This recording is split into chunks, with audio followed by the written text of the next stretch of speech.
Cette émission vous est offerte par Nita Transfert d'argent. Nita, le transfert le plus fiable au Niger. Bonjour, Bonjour, j'espère que vous allez bien. oui, je vais bien, alhamdulillah. Comment allez-vous? Je vais très bien également. Masha'Allah, Merci. Dieu merci. Pouvez-vous vous présenter à la caméra, s'il vous plaît? Alors, je suis Abdurrahman Diallo, promoteur de la marque Abdi, une marque qui est spécialisée dans la production et transformation et aussi commercialisation du poulet et aussi de tous ses dérivés, c'est-à-dire tout ce qui est œufs, cuisses de poulet, blanc de poulet, et partout où il y a poulet, on est là.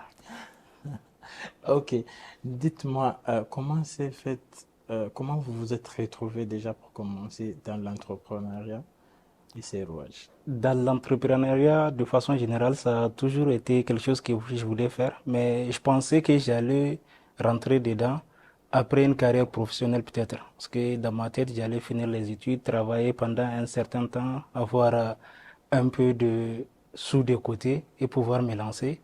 Mais après, les circonstances de la vie ont fait que j'ai dû me lancer dedans un peu plus tôt que prévu. Ok, et est-ce qu'au début ça a été facile ou comment ça a été tout simplement? Facile, non. Même maintenant, je dirais pas que c'est facile, mais ça va. Les débuts ont été très, très compliqués. Surtout que nous sommes dans un domaine où on fait, entre guillemets, business d'être vivant. Quand tu fais l'élevage, tu peux avoir des poulets, tu les gardes pendant un mois, 2 mois. Peut-être le troisième mois, tu prévois de les vendre. Après, ils meurent. Donc, moi, j'ai vécu ça minimum 3 fois où j'ai perdu tout mon cheptel, l'ensemble des poulets que j'avais. Et après, il faut recommencer à zéro. Donc, ce n'est jamais facile. Mais avec le temps, on acquiert de l'expérience et certaines techniques qui nous permettent, bon, de minimiser les risques, voire même de les diminuer surtout. Ok. Je dirais que maintenant, ça va. Ok. À quel âge avez-vous démarré votre activité avec les poulets? Avec les poulets, l'histoire elle est très ancienne parce que de base j'ai toujours été passionné de tout ce qui est élevage. Donc depuis tout petit, que ce soit poulet, pigeons, jusqu'à les vaches aussi j'en ai gardé. Mais j'ai décidé de faire du poulet mon activité principale, c'était à partir de 2019. Parce que juste avant ça, j'ai eu la chance de voyager en Côte d'Ivoire. Puisqu'avant, je faisais juste par passion 5-10 poulets à la maison. Mais une fois en Côte d'Ivoire là-bas, j'ai eu l'occasion de visiter certaines fermes et j'ai compris qu'en réalité, je peux transformer cette passion en business. Donc, dès que je suis revenu au Niger, je me suis lancé dedans et aujourd'hui, on est là. Ok, du coup, on peut dire que c'est pour le poulet en particulier, c'est l'amour peut-être de la bonne viande qui t'a fait te lancer dedans. Parce que pour quelqu'un qui a su élever des vaches, des moutons, qui se retrouve avec du poulet, des œufs aujourd'hui, c'était quoi la réelle Pour motivation? les poulets, je dirais pas que c'est l'amour de la bonne viande, puisque j'en mange même pas assez, pas très souvent en tout cas. Euh, c'est après calcul, parce que ce que je veux réellement, le projet initial que j'avais, c'était le projet d'une ferme laitière. Mais une ferme laitière, ça demande beaucoup, beaucoup de moyens. Donc, j'ai fait des calculs et je me suis dit peut-être je vais essayer avec les petits ruminants, les moutons. Là aussi, j'ai vu que ça, ce que ça demandait, je pouvais pas faire ça en ce moment. Et je suis revenu un peu plus bas et c'est comme ça que je me suis retrouvé avec les poulets. Ok. Et aujourd'hui, à ton actif, tu as combien de points de vente?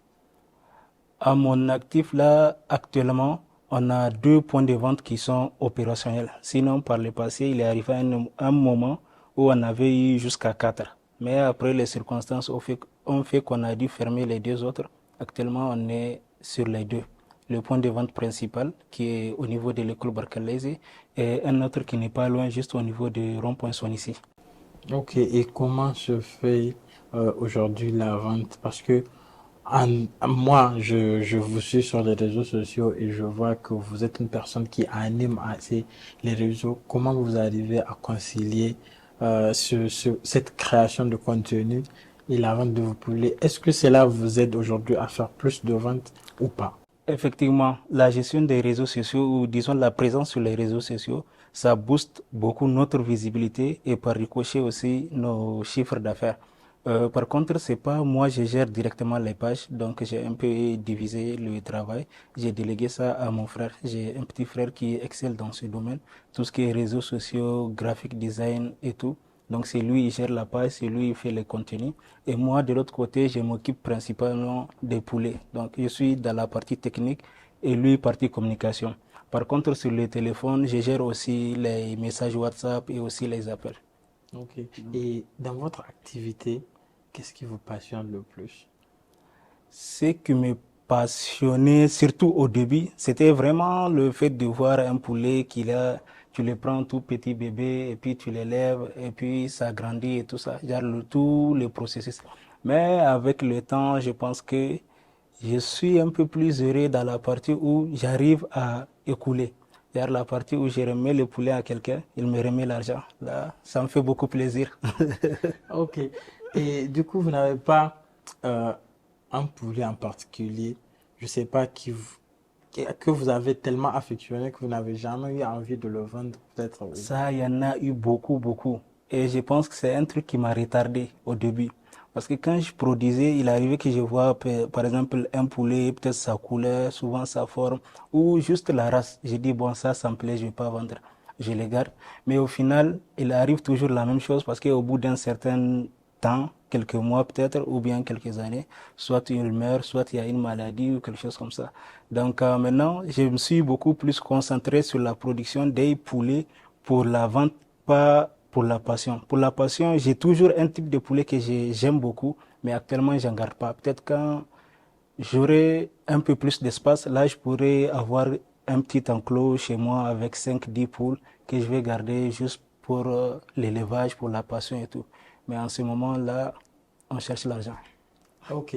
En parlant d'argent, justement, et qu'aujourd'hui, nous sommes dans un monde qui est très avancé, surtout côté digitalisation, est-ce, par exemple, chez vous, on a cette capacité d'acheter et de payer par mobile money ou quelque chose Oui, oui, comme ça? effectivement. On est en 2024, donc c'est indispensable.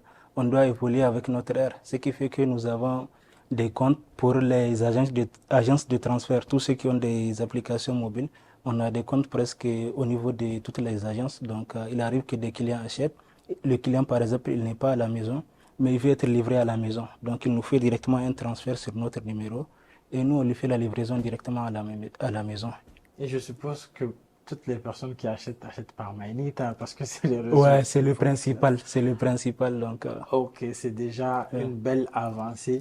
Et la question ultime qu'on pose à toutes les personnes qui passent sur le portrait, c'est déjà de leur demander est-ce que vous êtes fiers de vous et de votre activité? Et pour ça, je veux même pas une réponse face à moi, mais une réponse face à la caméra pour voir l'émotion dans ce que la personne.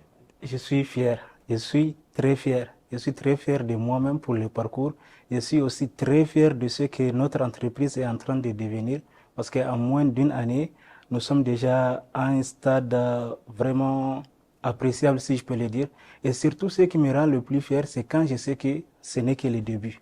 Vous pensez que Abdi, dans quelques années, va plus migrer vers les vaches? Je demande parce que quand on dit Diallo, c'est certainement un peu.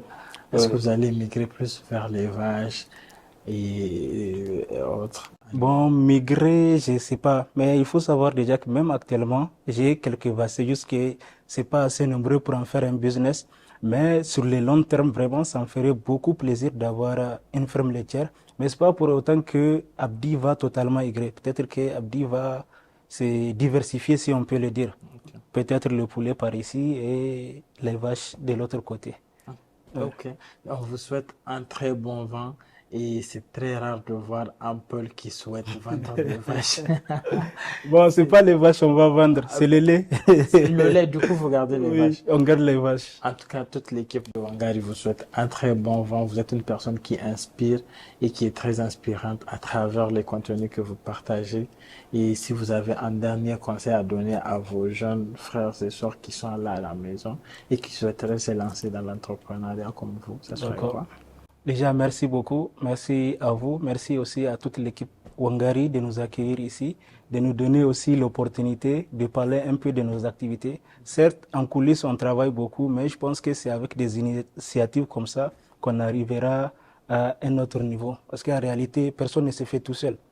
On a beau fournir des efforts, il nous faut d'autres personnes pour nous soutenir, pour avoir la visibilité dont la visibilité que nous méritons. Et avec ça, peut-être qu'on va aussi arriver à un autre niveau. Pour cela, je dis merci beaucoup à vous, Babs, et aussi à toute l'équipe Hongari. Maintenant, pour les conseils que je donnerai à ceux qui veulent se lancer, c'est surtout de ne pas vouloir attendre le parfait moment où que tout soit sur place pour commencer. Quand il faut commencer, il faut commencer. Commencer avec ce que vous avez. Et d'ailleurs, je pense que c'est même mieux de commencer avec ce qu'on a que de vouloir tout avoir. Parce que le problème quand on a tout est qu'il y a un résultat qui est attendu. Par exemple, pour avoir tout, très souvent on fait appel à d'autres personnes. Donc quand quelqu'un investit en toi ou en ton business, il s'attend forcément à des résultats. Alors que si c'est un truc que tu as initié toi-même, certes tu veux des résultats, mais tu n'as pas quelque chose, tu n'as pas de compte à rendre à quelqu'un. Donc toi-même, si tu as des résultats, tu es fier. Et même si tu n'as pas les résultats que tu voulais, au moins tu as de l'expérience et ça peut te permettre de te relancer encore une fois de plus, ainsi de suite, jusqu'à atteindre les objectifs que tu t'es fixés depuis le début. Merci beaucoup, Monsieur Diallo, pour ces sages conseils. Et Inch'Allah, dans une année, on va revenir pour voir votre évolution. Avec plaisir. J'espère que dans une année, on sera un peu partout à Niamey et peut-être aussi à l'intérieur du pays. En tout cas, c'est l'objectif. Inch'Allah. Merci. Merci beaucoup à vous et à très bientôt. Merci. Salam. Cette émission vous est offerte par Nita Transfert d'argent. Nita, le transfert le plus fiable au Niger.